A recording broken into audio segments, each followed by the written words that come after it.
have to remember, static images can feel lifeless and movement brings them to life. So let me show you how you can do just that in CapCut. So what I would like to do here is to move this image that's right over here in the middle. I like to move the image right over here. So from here to here. So to do this, what you can do here in on CapCut is to pretty much keyframe, use keyframes. So just enable here for transform, we're gonna need scale, we're gonna need also position. So I'm gonna add a keyframe for scale and position. And then the next step now is I'd like to keyframe this really at the start of the video, when this video starts. Now I'm just gonna change the scale of the video. Okay, I added here some, it's fine. Okay, and now I'll select again, and now I'll just move the image right over here, but I want really small like this. Maybe even crop some of the parts here from left and right, like so.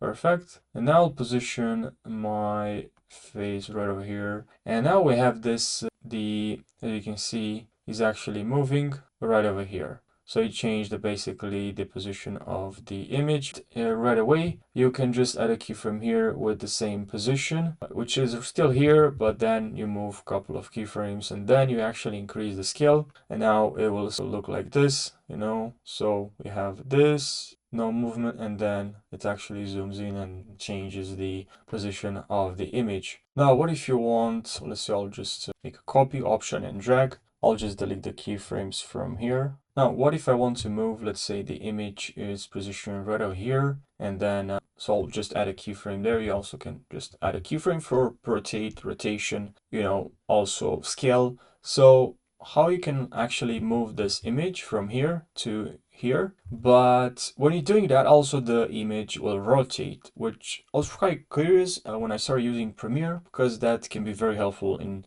different situations for different projects. So just move your image here right in the middle, and if you hold shift, it will actually lock in. And from here now, you're also going to change the rotation of the image, which we do have a keyframe. So now, as you can see, it actually rotates, and you can rotate this even more maybe. And then at the end here, I'm gonna move the image, and then we're gonna rotate again. And then let's see what we have here. So rotate, rotate. Then from here, you can even, you know, maybe from here, you're gonna move the image here. And the keyframe will be added automatically when you move the image. Now, what if I want to add an outline? Okay, so what you need to do to add an outline, just drag and drop your image. And then here you're gonna see for image, you're gonna see here Canva. And with that, you can click on color here. I'm gonna select actually this color, and I'm just gonna decrease now the size of the image.